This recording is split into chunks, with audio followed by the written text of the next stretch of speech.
Welcome to another episode of Overanalyzing Cartoons Massacre, a series where I take a look at a Cartoons Massacre completion and overanalyze it, showing tips and strategies used, mistakes made, and what you should and shouldn't do when playing this mode.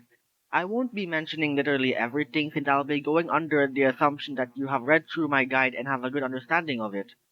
I'm going to be comparing this run to a theoretical perfect version of this exact run to help you further understand the challenge, and I also want to clarify that I am not making these videos to hate on the person playing or saying their run sucks. The modes of A Week with Half Year 3 have so much going on that it makes it almost humanly impossible to play these modes perfectly. I just want to make this video to show what mistakes you may make when doing this challenge, as truly understanding this challenge can really help you become a lot better and consistent at beating this. This is one of those FNAF challenges where anything and everything can happen, with an absurd amount of situations that can happen, which makes it easy to call this challenge RNG. So I made this series as a way to help players fully understand this challenge because in reality, while every situation is affected by RNG, the challenge really is just being able to think fast and quickly adapt to anything that can happen. And if you're good at doing so in this challenge, then it isn't nearly as RNG as you may think. But RNG does still play a crucial role in varying the difficulty of many situations that can happen. Only the first part of this video has a script. I didn't prepare a script for anything else, so if there's something I missed or should have mentioned, then I will leave a pinned comment and talk about all of what I missed and should have mentioned. But I do prepare notes for these videos, so I shouldn't miss too much. Alright, let's let's finally get to the Cartoons Massacre completion video. Hold on, let me adjust the volume quick. Okay. Uh, I'll just adjust the volume on my end just to make sure that I can hear it well, and you guys can hear it and hear my voice as well. Okay, there we go. And alright, Leonel's run. So this is a crazy run. So I am quite nervous to review this because of what happens. Like as I mentioned, I watch these videos before I record these videos, like to add notes. And there was so much that I need to mention that this is gonna be a long one. Pack your popcorn in, and we'll be here for quite a long episode, I feel. Alright, so right off the bat, as usual, change temperature to 40, and go on the camera on the top floor to prepare for Jeff. Typical, pretty typical so far. But right away, he changes the temperature to 60. I honestly have no idea why. There is really no benefit of putting the temperature at 60, especially if the mice Mindy is not attacking, so this is kind of weird. Over the mice Matty. Now, of course, he's having trouble looking for the mice Matty star, so naturally you start like flickering your mouse all about to make like so you can see if you can get the star on accident, but actually you can actually even see it here. The last star that he's missing is right over here. This tiny blue line up here. This is a star. It's very hard to see, and of course it's blocked by the camera border. So I mean, if you don't know where the star is, when in doubt, hover your mouse over the camera borders all around just to find it, because this is crazy how hard it is to see. So I don't blame him for taking this long. It's fair. And he finally gets it. So far, so good. Of course, like he is like he wants the temperature to be 60. He put the maintenance. He went to the maintenance panel and changed temperature to 60. But he's keeping the lights off for a considerably long time, but of course that will make it not go to 60. Of course, you wouldn't want temperature to be at 60 at all. But yeah, temperature like it's not going the direction he wants it. It's getting cooler, even though he didn't say it like that. Of course, the lights being off makes it hard to change temperature, so just remember that whenever changing temperature. Alright, right here, he goes to the first floor. He checks camera 2A for milk and yogurt, and you can see that they're actually right there, so I mean, it's actually kind of early in the night, so of course, they wouldn't really have enough time to move all the time. This is still a possibility of shattered milk and yogurt still being in this camera, so I'd say he could have waited a bit more time before checking for shattered milk and yogurt. It takes them a bit. They're a little slower than you expect sometimes. So yeah, little thing there. Could save a little bit of time. Cherry will have here. Of course, overheat him. Good. You overheat him very fast. And right there, every person I reviewed has pretty much done this exact mistake, overheating Tom at the top vent. Of course, this is not a good idea for many reasons, and honestly, I don't feel like explaining it this time around because I've done it so much, but if you want to know why it's not a good idea to overheat Tom's like position, if you see Tom top vent, if you want to know why it's not good to overheat him, check out my other episodes where I talk about this. I'm pretty sure almost all of my other episodes include me explaining why it's not a good idea to overheat Tom in the top vent, including the last one. That one does include me explaining, but it's just I've done it so much. I feel you can just watch those videos instead. Oh, I messed up the audio. Hold on, give me a little bit. Okay, should be good. I'm back. Sorry about that. And yeah, as you can see, if you go back to a little bit, I missed this while in my audio. He changes temperature to 80. It's not clear why he does this, but if you see Zach's eye color here, it's actually red. It's a tiny bit hard to see because the lights are off, but you can see there that it's darkness on where his eye would be, so that means it's red. His eye color is red. And yeah, change temperature to 80, which he did, thankfully, so that shouldn't be a problem. And look, he's even overheating the vents to make the temperature go up faster. That's good. That's really good when changing temperature to 80. Really good idea. Right now, what could have been what was happening at the beginning of the run, like, he set temperature 40. At first, when I was like, he was like, maybe he didn't want it to be 40, maybe he wanted to put it like somewhere else, depending on Zach's eye color. It is a valid strat. If you want to really take care of Zach, you can have temperature like first be at whatever his first eye color is by waiting. Of course, it is completely unnecessary and it's kind of a strategy that's better for hardest 12-12, but this is Cartoons Massacre. Zach is very lenient when using the 2 minute strategy of like changing temperatures every 2 minutes. So not necessary what he's doing, but I mean it is kind of a good idea to do for Zach. And right here, take back everything I said about temperature. He switches back to 40 temperature for some reason. Obviously, there you should already know there is pretty much no good reason why you change temperature to 40. First of all, Zach's eye color was red. He should have been able to see that as well. Like we were able to see it even in the darkness. We could see that his eye was red. So keep the temperature at 80, but apparently he's changing temperature to 40 for some reason. Now, I'm pretty sure, like, I forgot to mention at the start of the video that this person, Leonel, Pixel, I don't think, like, when watching it for the first time, for writing down my notes, I don't think he really knew about the existence of my guide. Because, of course, I have a guide for this that pretty much makes this challenge a lot easier, but I think he doesn't know about that, and he's developing his own strategy to try to like combat Zack or some or like the other characters really. And really, this episode will kind of be like what why you should like not do this or that, like what not to do during a challenge because there are many situations in this video where some he does a crazy action that makes me surprised he survived. You'll see later on. But for now, changing temperature this much, you should not uh do this. It's overcomplicating the challenge. It's making it a lot harder than it needs to be. And you have to have the temperature be at cold or hot for a long period of time to not only slow Jeff or Tom down, but also helps with Zach, most importantly. So, very weird.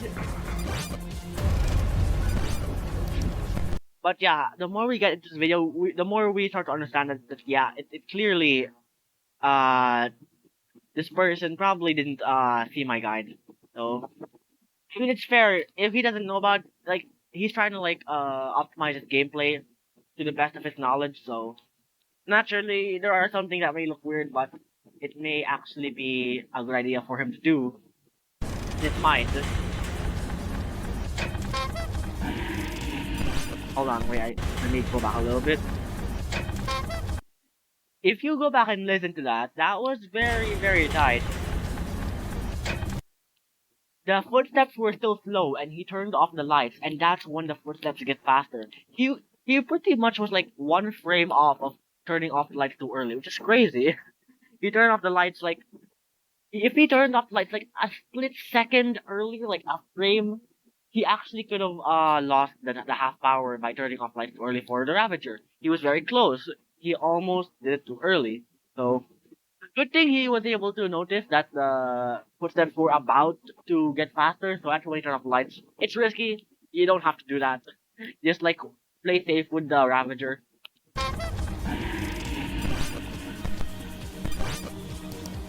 There's Megan Yogurt, Darknet. Nice. Really good. Temperature is now at 40. You would want to keep it to at 40 for a while because slowing Jeff down. I mean, of course, we saw earlier Zach's eye color was red. You want to keep it at 80, but I mean, for the time being, you might as well keep it at 40 if you didn't see Zach's eye color. Because of course, we're gonna assume that Leonel didn't see Zach's eye color because he would have kept it at 80. But it's at 40, and if you don't know, then it's best to keep temperature at one of the colors if you aren't sure. So, yeah, keeping temperature at 40, it's definitely better than keeping at 60.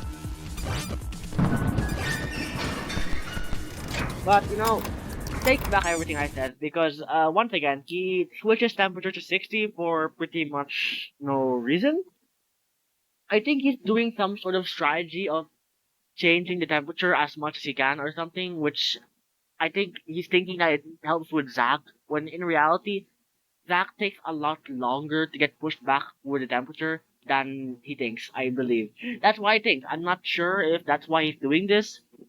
I'm not sure if that's the reason why he's doing this, but I gotta assume. I gotta try to try to see his point of view of it.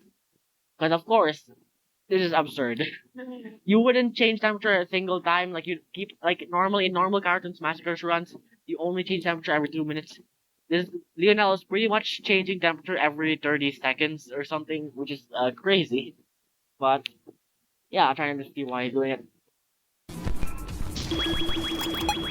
Quite odd. Having Javier.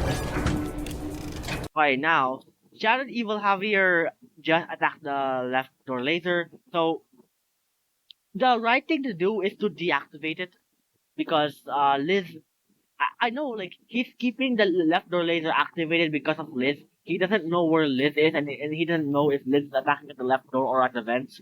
But the thing is, Liz's kill timer is always 15 seconds. She takes a long time to attack and kill you, so keeping the left door laser close like this, it's just kind of wasting power. And if you remember the last episode, the main topic was uh similar in a way that you shouldn't like always reset laser power. That's kind of what Bongo did during the last episode. He kept recharging, resetting laser power, and that was not really a good idea. Doing it like this, once again, using the lasers this much will make power harder to manage, and you'll have to reset the laser power more often, which can lead to a little bit more risk with harder situations that can happen. So it's once again not that good of an idea to keep this activated.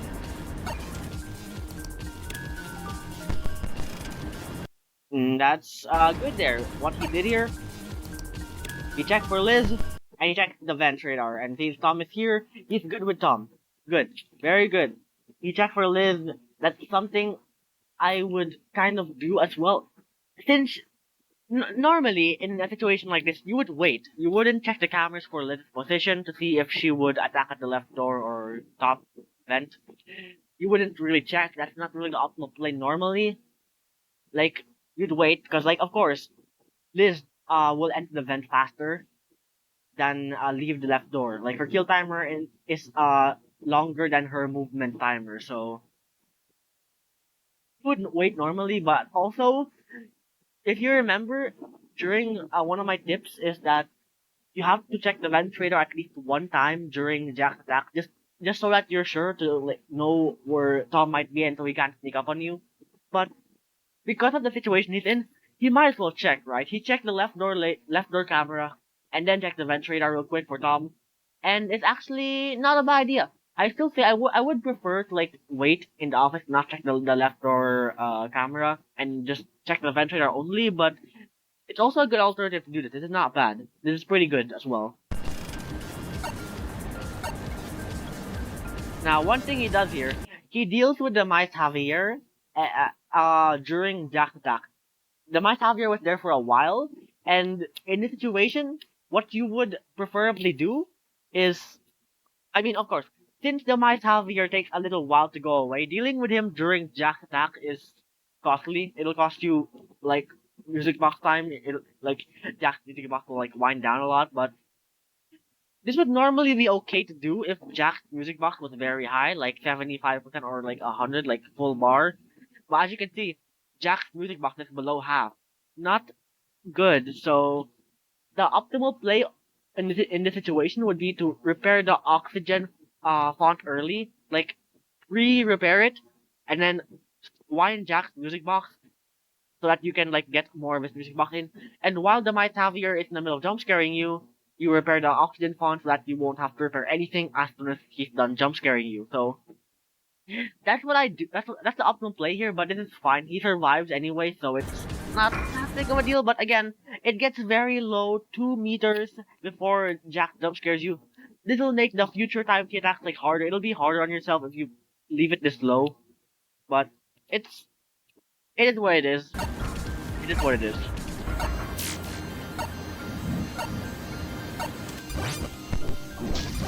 Now, I would say he should have kept winding Jack's music box. He should have kept winding it like more and more and more until he's gone. I think what he's doing, Leonel, he's playing a bit more risky with him by like leaving it lower, leaving the music box not lower, but that's not what I mean. No. What I meant to say was, I think what Leonel's doing here is that as soon as the music box is like half around half, then he's gonna start checking on other characters just make sure about their position, and all that sort of thing. It's a This would be a good idea if Jack's music box is full, but I think he want to like really make sure and check and play safe, very safe with other characters. But again, Jack's music box saves, and like next time he comes, the meter will be the exact same as it was before he left. So this is not a good idea to keep it this low when he leaves. He really should have kept winding. And he's doing what he's doing right now. He's checking the ventilator for Tom. Okay, normally this is good. Normally, it would be a good idea to check the ventilator during Tom's attack, but thing is, he already did that.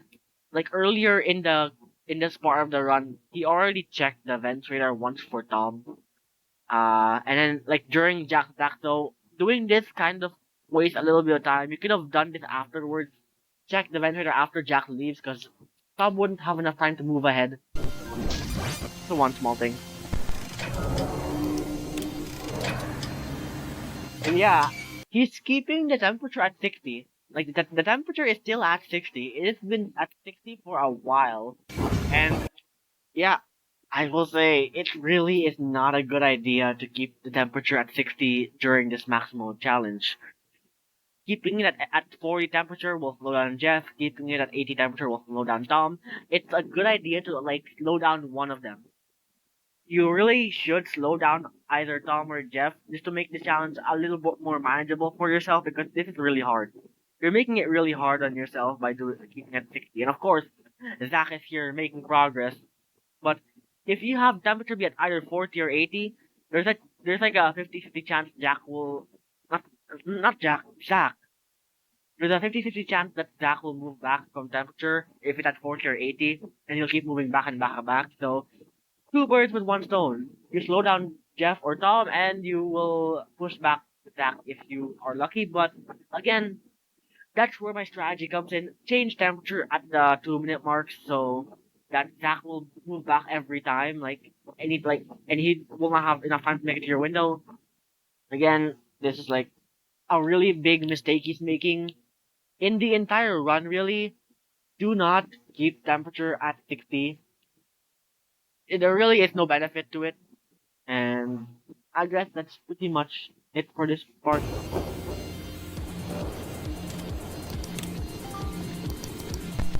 Okay, Sharon McLeod are on the second floor if you saw them a few seconds earlier. He checks the bottom floor shock camera, but they aren't there, so he checks the second floor camera. And yeah, there's milk and yogurt right there, so he's good. Now he has less to worry about. He doesn't have to check the first floor camera at all. Really good. And yeah, really good thing, really good play actually. The mice Mr. Monarca's there, he takes a while to go away, so while getting rid of the mice Mr. Monarca, go ahead and reset that laser power, especially since he wasted so much laser power for Liz's first attack, so this is a good play. This is good.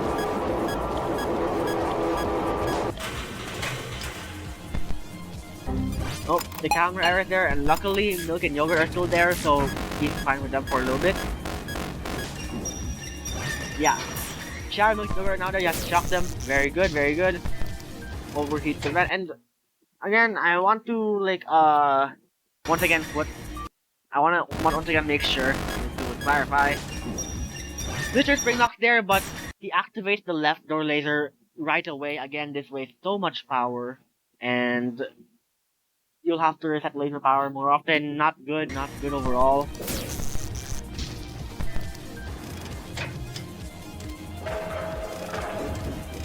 And yeah, one thing actually I want to point out.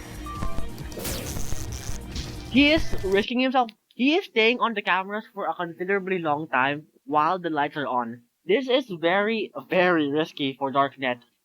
Again, one of my tips in my guide is you need to go to the cameras with the power being off as much as possible. Not all the time, because there are situations where it's better to have the lights on, but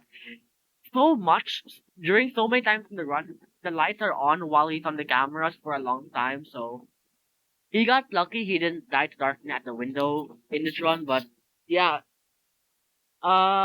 just something to have less risk during your runs. Please, keep the lights on more.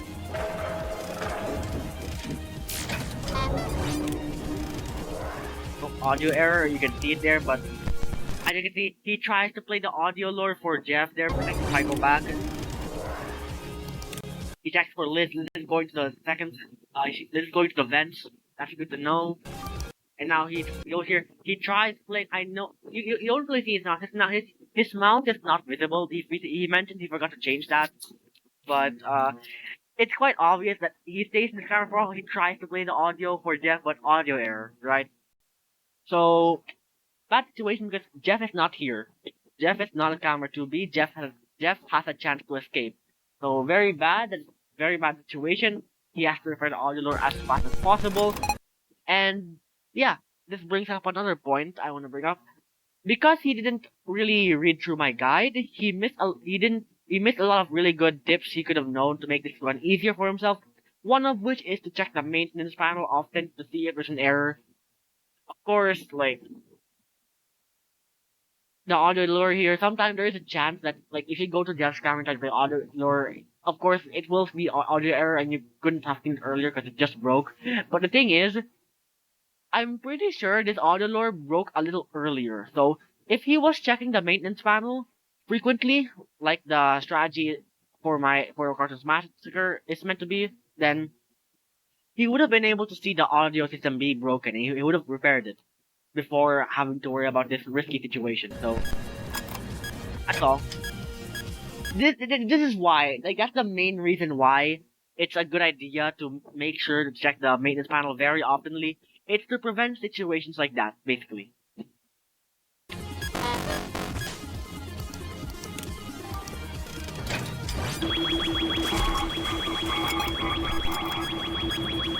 Yeah. There, as you can see, Zach is already at his front window, and it's what, 3 a.m. or something.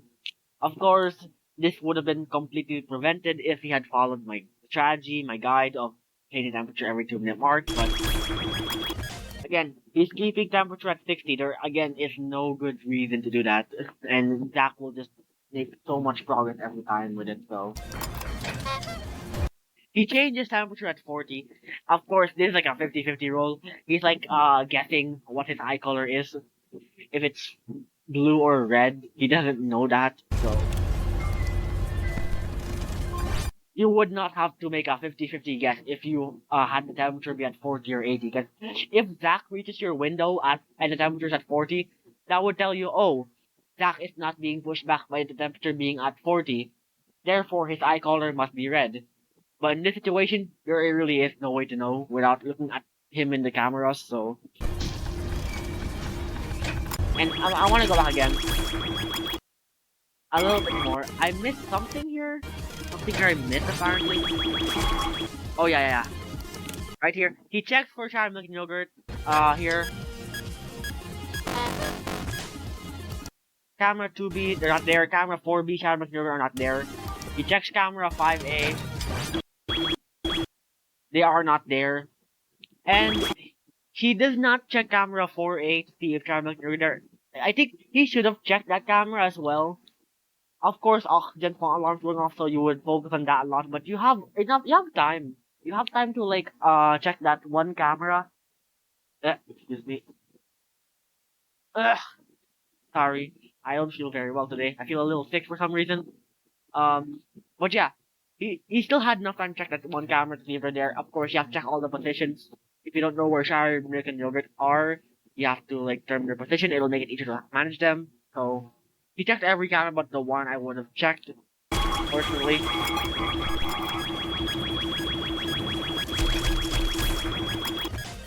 And one more thing.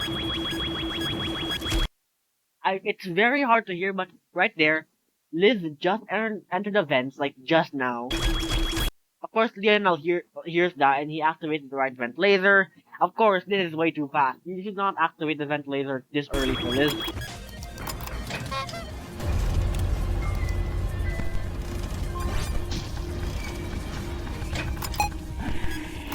Dealing with the Ravager in time. And actually, one thing I didn't even notice until now, he's resetting the laser power while keeping the right vent laser activated. I mean, this is good, but at the same time, this wouldn't be necessary if he once again had not activated the vent too early for Liz. But he did, so he has to play this tiny bit more of a risk because, like, again, Charity will have here and take the vents. That's a risk that can happen. It's not a good thing that's not a good risk because, like, it again risks the combo of the camera error plus him in the vent. So yeah, overall, I would say you should have to that. And again, that's the second time Zach's at the window. So again, it's 3:24 a.m. Very bad situation Leonel's in, and he somehow survives this. Somehow Leonel survives this attack. You'll see how, but it's crazy how lucky he got.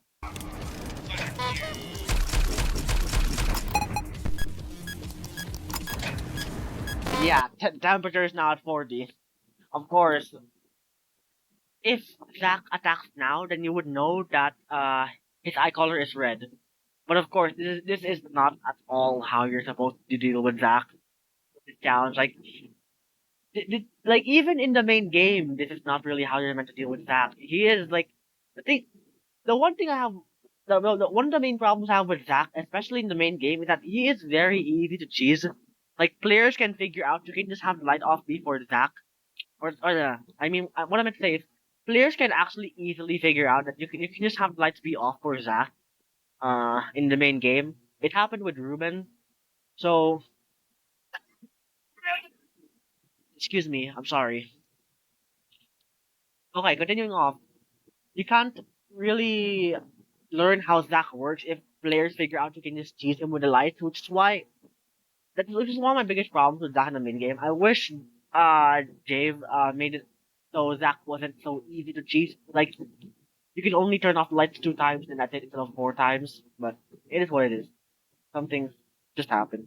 And now Leonel has a very clueless understanding of how Zach works, but it's fine because what's about to happen now is crazy because he's about to survive. Of course, He couldn't deal with the mice signal in time, so before getting rid of them, he decides to check the cameras, check for positions, and he checks. There they are. Milk and yogurt are right here, which means again, if he had checked this one camera, camera 4A, during the time I mentioned, like before the oxygen fall alarm played, he would have been able to see that they were there, and he would have been able to like not need to worry about checking for their position at all. But yeah, and yeah, during the my time of Zach, as you can see, Zach right there. Oh, can I pause it for a time, please? Oh, one more time. There, Zach's eye color is red. So Leonel actually sees that, and he sees his eye color is red. So now he changes temperature to 80, or no, he does it beforehand. But wait, let me go back. Yeah, his eye color is red. Zach's eye color is red. Leonel himself, he was already changing temperature to 80. If I go back here, a little bit, yeah. Here, when repairing the camera system, this is where he changes the temperature to 80. Of course, if Zach's eye color was actually blue, this would not be enough time to make him move back. Because again, Zach does not move back instantly. It takes him time to move backwards when the temperature is set to his eye color. So this is, I think what he thinks, I think what Leonel thinks Zach's mechanic is that whenever the temperature is set to his eye color, Zach will immediately move back. But no, Zach does not immediately move back because it takes him a while. It takes him like the way his eye color mechanic works. That okay, let me try to go in depth here. When Zach's eye color is like, for example, blue, and the temperature is at 40, the time that Zach will move backwards is his skill is movement timer. He has like a separate timer, right? Zach has two timers actually. His movement timer and his like other movement timer. So Zach's first movement timer is actually going forward. The time it takes for him to move forward, and his second movement timer is like him going backwards. So as you can hear, Zach has a timer before he actually moves backwards from the temperature being at his eye color. So you can't just have the temperature be at 40 for like 5 seconds and expect to be good with that. You'll have to wait much longer than that. But he changes temperature to 80, and when this happens, looking over there, and he checks this camera for Zach. His Leonel sees that Zach's eye color is red, so he's gonna keep the temperature at 80 for a long time. And Leonel got so lucky that Zach moved back so much because if you keep the temperature at Zach's eye color, there is a chance Zach is just very nice and he will just move all the way back to the second floor. Maybe even further, maybe if you get even luckier, all the way back to his starting camera. So this is very rare, and this I think this will happen because like the rest of the run, Leonel didn't really deal with Zack the right way again. But this is the only time that Leonel dealt with Zack correctly was keeping temperature at 80 and actually making temperature stay at 80. So Zack moved back so much, and he gets lucky to survive from Zack because of that, which is crazy. Yeah, it's no wonder he struggled a lot with Zack, which is what I assumed happened here.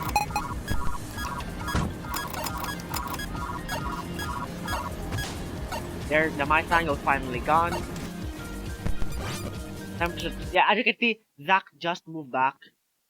His movement, like, if you don't know about Zack, his movement timer pauses, uh, when the temperature is not as eye color compared to when it is in his eye color, so, yeah, he moved right then, but he will not move again until like 5-10 seconds or something like that. Not exactly, but that's just an estimate from memory. So if I go back here, he played the audio lore on camera 2A. This would actually be a good idea, but there's like one problem with that. He goes in the camera, checks the shock camera to see if they're there. That's good. But he even checks. He then goes to camera 2A and plays the audio. He does not have to do this.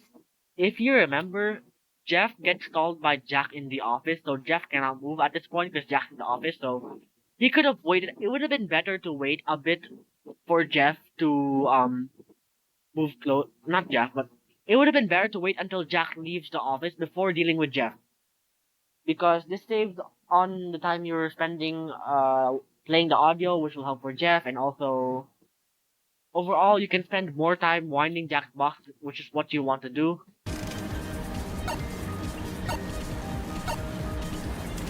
But I mean, overall, the reason why, if I go back a little bit, of course, the audio lord's not playing. He is not playing the audio lord for a long time. So the reason he didn't even check for Jeff, he just immediately plays the audio lord on camera 2A. So this is good. This is actually a good idea. To play the audio lord closer, because he realized that he hasn't been playing the audio lord for a while. So just that Jeff will be less risky. You could do this for Jeff. So he's a bit less of a risk. Less risk losing him, and it's overall a good idea. But again, if you remembered what I said like half a minute ago, you should not. This was unnecessary, and you could have waited until Jack leaves before playing the audio for Jeff. Yeah.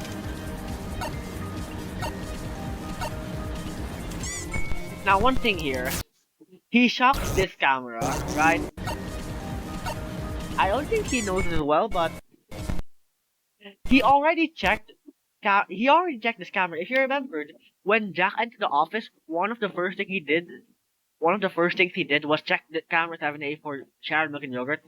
I mean, you would not really need to do this because like you checked for that in the first time, just because if you remember, shattered milk and yogurt, they get stalled by shattered Jack.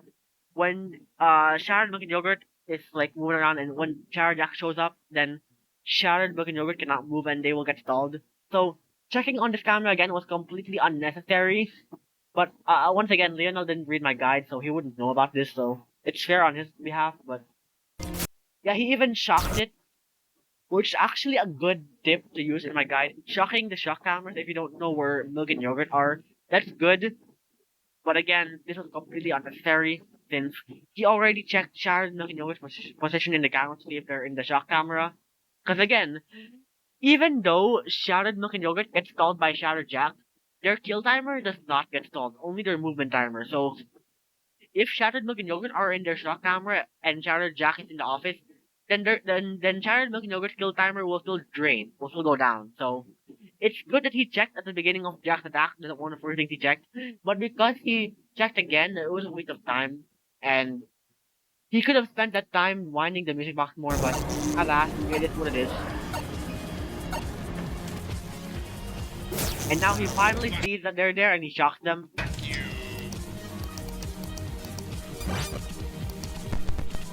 Yeah, if I go back a little bit here, there you can see. Zach is there.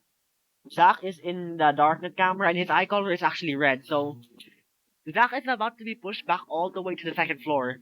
That is lucky, because if you get unlucky, then there's a chance Zach will change eye color after moving only 2 rooms behind. But since it's in the situation it didn't happen, he's lucky he gets to push back Zach again. Probably. Because, yeah, you never know. I might be wrong because Zach might change his eye color to blue. Like, as soon as he switches off, which is possible. So, yeah, Zach is actually getting pushed back for once. Crazy. It's like the only time that Zach is getting pushed back properly throughout this entire run, which is crazy lucky.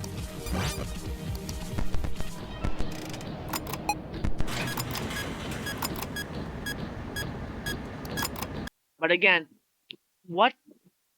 This is so confusing to me because why? He's changing the temperature to 70. I have absolutely no idea why. Shattered Jack is.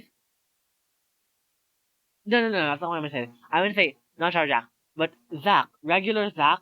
He is stalled whenever the temperature is at 80 or above, or 40 or below, which is dependent on his eye color. But if the temperature is at 70 or 50 or like 60, then Jack will not get stalled at all. So this really is completely useless having the temperature be at 70, especially since the mice Mindy is not here. Again, the only reason why you'd set temperature to like 50 or 70 in the maintenance panel is because of the Mice Mindy.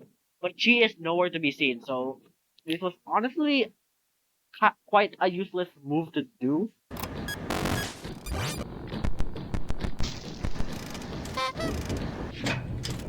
Yeah, Jeff's there. He's good. And would you look at that? Like 10 seconds later, the Mice Mindy shows up. So, I mean, hey, maybe he's really good at predicting stuff. Like he's good at predicting the future, like or something. But there you go. The Mice Mindy actually shows up, and he doesn't have to worry about changing temperature to 70 or something or 50 because the Mice Mindy's already showed up. So, hey, it's worked out for the better for him, you know. So I can't complain. You know, I can't complain.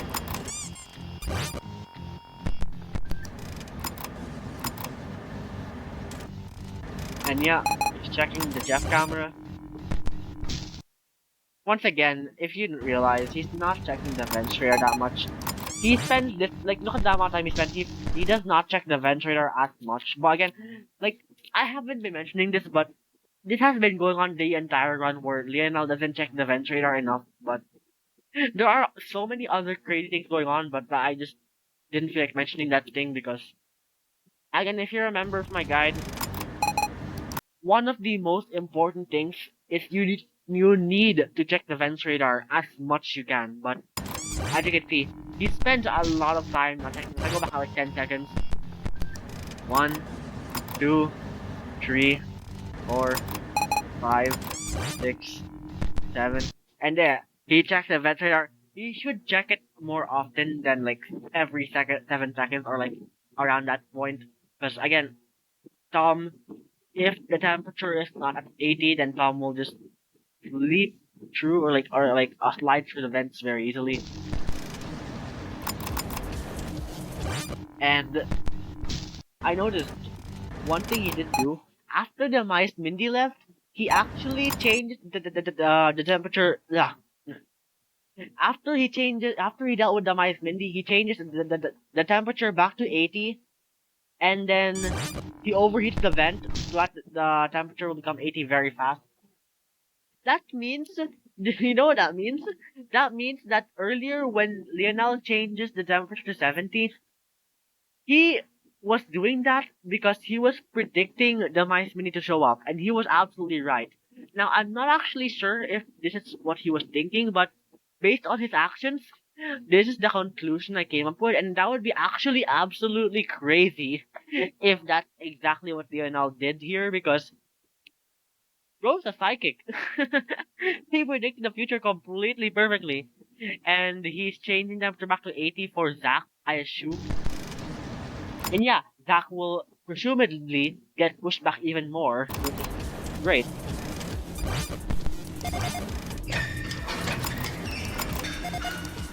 And yeah, if you go back to the darkness camera, I'll go back to the camera. Yeah, Zach is not here. You can't see Zach. That either means Zach is one camera ahead or like some cameras behind. But because of what happens during the rest of the run, Zach did not show up at the window again, and so Zach is at the second floor right now, which is very lucky. Very, very lucky.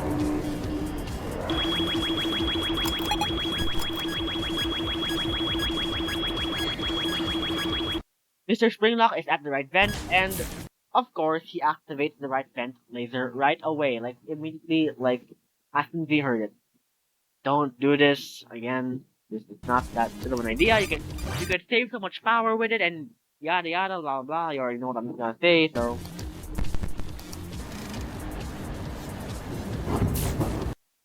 And again, activating the left door laser too early for Liz.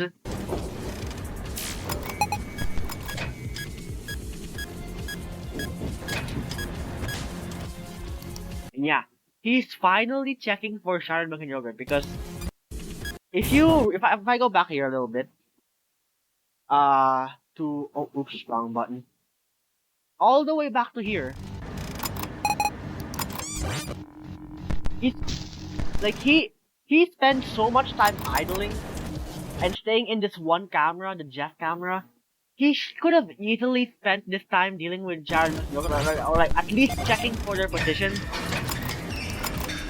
But he even check for the position at all for like a while. He's still going, by the way, not checking the position of those two characters.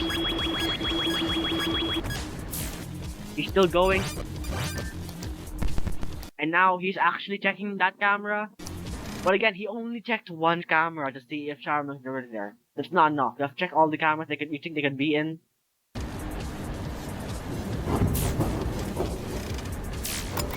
He's still not checking for shattered milk and yogurt. He doesn't know where they are still. For so long now, it's been like half a minute.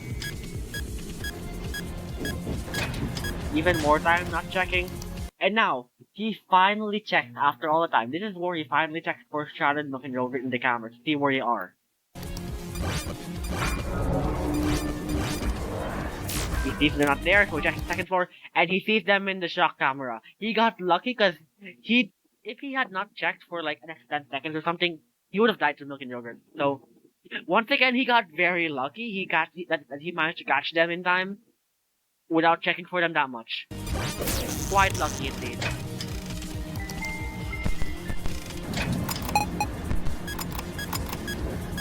Yeah, the usual checking, preparing the audio system. Good, now let's play the audio. Good. One thing I will say, despite me like questioning Leonel's run so much, one thing that Leonel is actually been doing really well is playing fast. Leonel's actually kind of has a good enough speed to like survive this challenge. So yeah, if Leonel had learned the strategy, the main guide, and learned about everything, he could have blazed through this pretty easily. Because right here, Leonel has good speed. Leonel's fast. He's not a bad player at all. He just needs to learn, and that's it.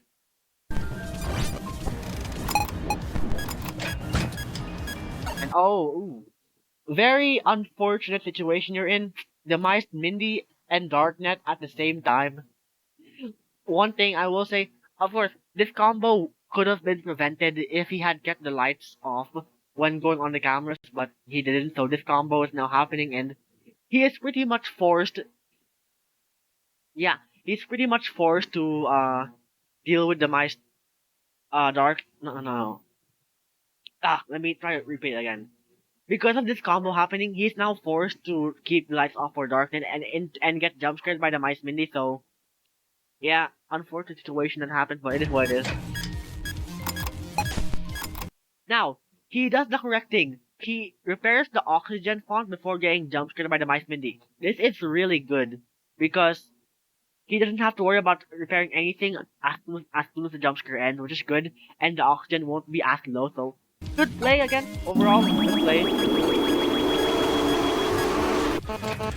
And now Darknet's gone, so he's free. He doesn't have to repair anything, he can go in the cameras right away, and he could do all that while winding Jack's music box. And yeah, it's over half now. It's in a good position, but yeah, he needs to wind it more. He dealt with Tom in the vents very good. He's making good use of a tip where you check the vent at least once during the attack. He's doing good on that. He dealt with Tom in the right vent. Really good. I will say though, he should have went for Shattered Evil here in the vent faster. Because if you notice, it's around 6 AM at this point.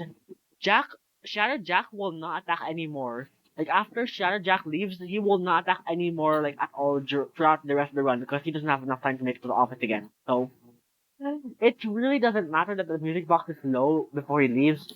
He should have... If I go here...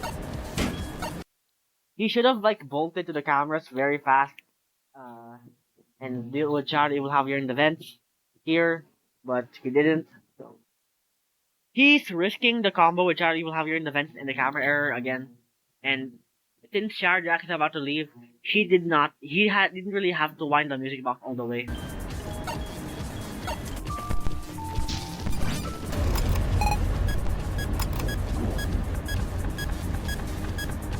Yeah, difficult.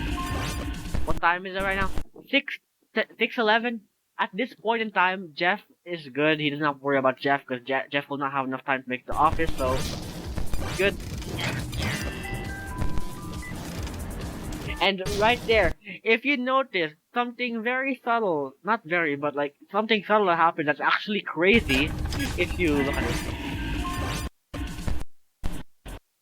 right there, Tom is at the right vent. It's pretty typical, pretty normal, but what happens when he overheats him? He's back. He overheats Tom, and Tom makes it back to the right vent immediately after. Now, if you aren't sure about how Tom works, if you don't remember, like, from my guide, how Tom works, that if you overheat Tom, his movement timer will not reset. Which means, if you overheat Tom, like, half a second before he's about to move, then when you overheat him, he will then move again in half a second. Which means he overheated Tom right before Tom crawls through the right vent and makes the bottom shock camera. Which, once again, another very lucky situation he got himself into. If he was half a second too late, there is a good chance Tom made it through and he's now in the bottom shock camera and he could have died. So, again, this could have been prevented, this risk could have been prevented if he checked the vents radar more oftenly, and but he didn't, and instead got very lucky here to have gotten him in time.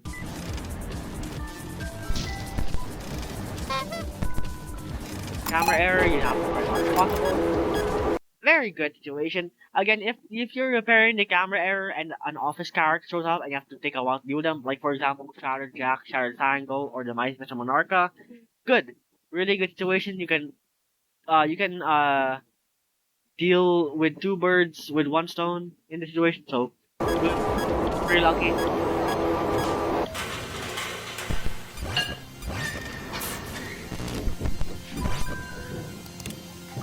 Tom again. That was very clear. This, if I go here, we go back. This is why, again, this is like clear proof why you should let Tom intentionally go through the top vent. Because look at how fast that is. Well, not fast. Look at how audible that is.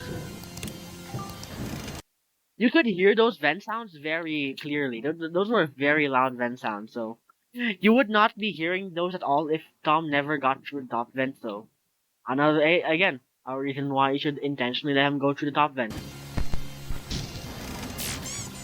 If I go back a little bit, yeah, he went to check on the second floor to see if milk and yogurt are there. Good stuff. Good thing he checked. Now he knows shattered milk and yogurt are at the second floor and he has to prepare for them in the future. Very good overall, he managed to do so.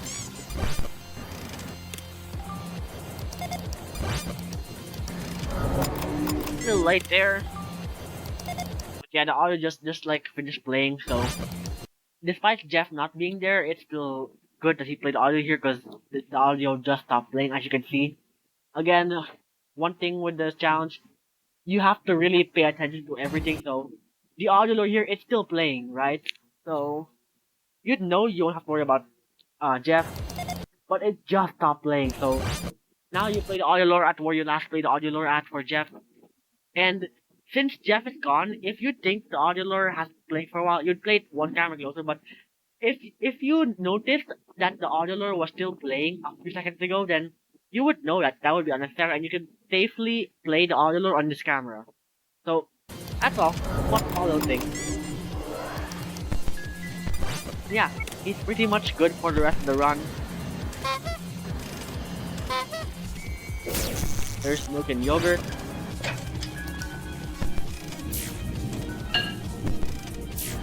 Very typical. And right before, again, right before you win, there activate the right vent laser way too early again. This doesn't matter, but it's the end of the night to be fair, so it didn't matter at all, and he makes it to 7 a.m. Congratulations to Leonel for beating this insane challenge. 7 a.m. This is a very impressive completion actually to me, because this challenge, he made it so much harder on himself by not following my guide that it's pretty impressive. Hey, I will give it to him. He manages to like come up with his own strategy, albeit very inefficient. But he manages to like learn, adapt through all of these mechanics without having to go through my guide at all, I believe. And yeah, overall, really, really good run. I will say congratulations again to Leonel. And when I said really, really good run, I don't mean very efficient and all that. When I say really, really good run, really good that he was able to protect himself against everyone and deal with everything. But in all honesty, this run is very scuffed, very scuffed run because of so many times where he should have died, but he got very lucky so many times. But I mean, it still doesn't take away from the fact that this was impressive. It was overall really impressive that he was able to essentially beat this challenge without a guide, which is very hard, but really well done by Leonel. Go check him out if you haven't already. He's cool for being able to beat this, and yeah, congrats to Leonel. Go subscribe to him. He makes a lot of We Could Have Your videos, and yeah, now it's the part of the video where I go back to the beginning and reanalyze the video, and I'll come back to see what I may have missed. So yeah, I'll see you guys in a little bit. Okay, so this doesn't really have to do anything to do with the clip, but one thing I've noticed throughout this entire run is that Leonel has been getting really lucky with the errors as well. Because the errors are like happening like one after the other instead of like all happening at once. He's keeping the lights on for so like much of the run, so much of the night. The lights are on for a lot of the time. So he's getting quite lucky that the errors aren't stacking up on terrible situations. So once again, another very lucky situation that happened with Leonel that made him win this run. So the errors are happening more often, and yet they're not stacking on top of each other, which is crazy lucky. Very good. Okay, so one thing I also just realized is that okay, this run is incredibly lucky because not only all the things I mentioned before about how he got so lucky, but also Mr. Springlock. Oh my god. Mr. Springlock did not do the vent radar attack or the shock cameras attack a single time throughout this entire run. Let me go back. Another time. Every time Mr. Springlock attack is always either at the front window or at the right vent. And he got so lucky because that is very rare. That is a very rare situation to happen. So honestly, this whole run is an insane, like, insane. This whole run is actually crazily RNG. Like, this run is crazy lucky. Like, rewatching it back, I'm not noticing anything that I'm missing, but more so noticing how crazy the run actually is. Because, oh my gosh, this is so lucky how he managed to get a run like this. This is like one in a million or something. What the hell? Okay, one thing I will say here, not really about the clip, but just an actual benefit in general. But Tom is at the right vent, he overheats him, and yeah, he goes back to camera 2A. One thing I will say, one thing that's really good about luring Jeff to camera 2A, like keeping Jeff in the camera, is that you can actually really see if you got Tom with the overheat in the vent radar. Because let's say, if Tom was in the right vent and you overheat him, there is a small, very small chance that Tom managed to slip through right before you overheat the vent. So Tom has a small chance of slipping through if you get unlucky and you're not fast enough. But if you overheat him in time, you will know because you will see Tom in this camera. It's also really good to be in camera because seeing Tom here is also a good way of determining how to predict Tom. Like you can predict Tom easier if you can see him here. So overall, camera 2A is actually a decent spot to overheat. Or not overheat. Camera 2A is actually a decent spot to lure Jeff into, actually. Once again, nothing to do with the clip, just an observation, a benefit. That's all. Alright, so after like re-watching the entire completion, that's all I could say about it. There's not really anything else I missed. I feel like, again, if I missed something, I will leave a I will like include it in my pinned comment down below. But yeah, overall, certainly a very unique run, very interesting with what happened in this run. Very lucky. I will say this is probably the single luckiest completion I've reviewed out of all the completions that I've reviewed for this series. But yeah, actually had quite a lot of fun reviewing this. This was once again an impressive run by Leonel, being able to beat this without my guide. Very impressive, very nice. Overall, sh- shout out to Leonel for doing it, being able to beat this challenge again. He's cool for it. But yeah, thank you all so much for watching this episode of Overanalyzing Cartoons Massacre, and hey, you never know, if Leonel actually reads my guide, I'd say he might be able to even do hardest 12 prob if he is that determined for it. If he really is, then yeah. And besides, if he actually beats the hardest 12 prob, hey, that's another video I'll review in the future. But yeah, good job to Leonel for being Cartoons Massacre, crazy challenge to beat. And thank y'all so much for watching again. Go check out my channel if you wanna watch the other episodes, and go check out Leonel's channel as well because he does some content in his channel as well.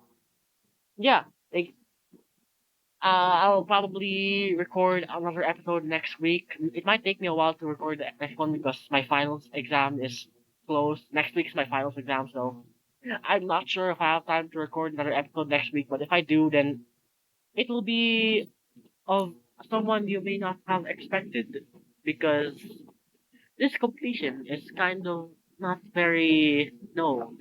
So very excited for that. And yeah, I'll see y'all in my next episode of Overanalyzing Cartoons Massacre. See y'all. Thank y'all for watching.